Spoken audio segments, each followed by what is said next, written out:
नमस्कार, आप देख रहे हैं एचएस बिहार। आपके साथ मैं अमन कुमार। भारत और चीन के बढ़ते तनाव को देखते हुए केंद्र सरकार ने एक निर्णय लिया है कि जितने भी चाइनीज़ ऐप हैं उसको बैन कर दिया जाए। उसको लेके क्या कहना है बिहार की जनता की, पटना की युवाओं की, उन्हीं से जानेंगे कि अगर ये ऐप बंद कर दिया जाएगा तो क्या तनाव घटेगा।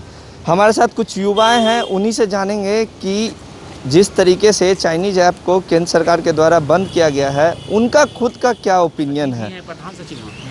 जिस तरीके से केंद्र सरकार ने चाइनीज़ ऐप को बैन किया है, क्या लगता है इससे क्या फ़ायदा मिलने वाला है? देखिए, चाइनीज़ ऐप तो बंद होना ही चाहिए, क्योंकि कोई भी देश अपना स्वदेशी कोई भी चीज़ होगा उसका यूज करने से हर मामले में सिक्योरिटी से लेकर अर्थव्यवस्था तक में असर पड़ता है। और अगर हम चाइना का किसी भी विदेशी का कोई भी चीज़ यूज करते हैं तो उससे क्या होता है, हर मामले में वो भारत का पैसा विदेश जाता है। तो हर हाल में भारत को अपना ही हर चीज़ यूज करना चाहिए, स्वदेशी ही।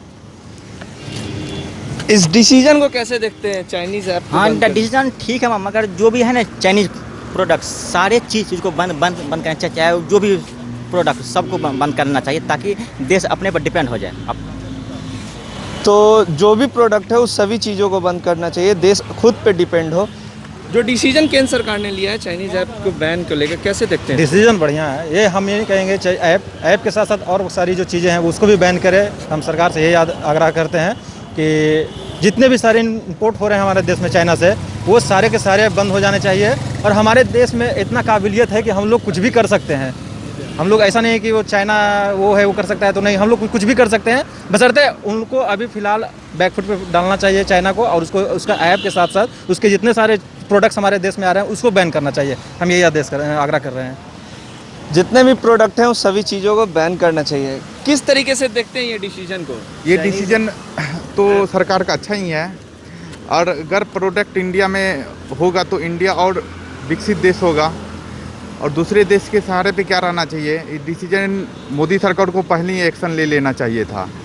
और एक्शन लेने के अलावा अदर भी जितना भी अगर यहाँ पर बेरोजगारी है, अगर उस तरह से वहाँ से अगर कोई प्रोडक्ट यहाँ पर बने, रोजगार दिया जाए तो और हम सब का भविष्य अच्छा ही रहेगा।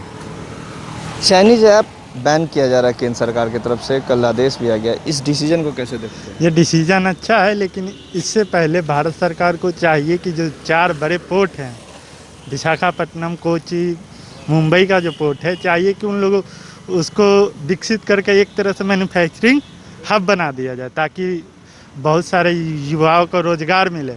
और साथ ही साथ ये भी ध्यान रखना होगा कि जो दवा का जो 70% रॉ मटेरियल जो आता है वो चाइना से हमारे यहाँ आता है। तो जीवन रक्षक दवाएं जो है महंगा ना हो, इसके साथ ही साथ विकल्प ये सरकार को ढूंढना चाहिए कि जो 70% जो जीवन रक्षक दवा का जो रॉ मटेरियल है वो कहाँ से है।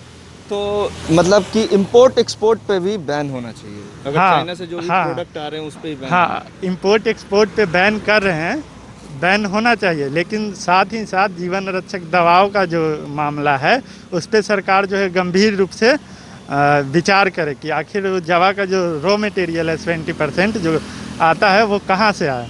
और साथ ही साथ चाहिए कि बैन कर रहे हैं तो जो छोटी सी छोटी चीज़ें, खिलौना से लेके जो इक्विपमेंट बनता है उसको मैन्युफैक्चर के लिए जो है भारत के जो 4 प्रमुख पोर्ट हैं वहाँ पे मैन्युफैक्चरिंग हब बना दिया जाए ताकि साथ ही साथ देश आत्मनिर्भर बने और युवाओं का नौकरी भी लगे, जॉब भी मिले। तो आपने सुना कि जिस तरीके से चाइनीज़ ऐप को बैन किया गया है केंद्र सरकार की तरफ से, ये एक अच्छा निर्णय है। और इन युवाओं का भी कहना है कि सिर्फ चाइनीज़ ऐप बैन नहीं होना चाहिए, जितने भी इंपोर्ट और एक्सपोर्ट के जो काम हो रहे हैं चाइना से, वो सभी चीज़ों पे पाबंदी लगनी चाहिए। ऐसे ही तमाम अपडेट्स के लिए एचएस बिहार के साथ आप जुड़े रहें। अभी के लिए इतना ही, नमस्कार।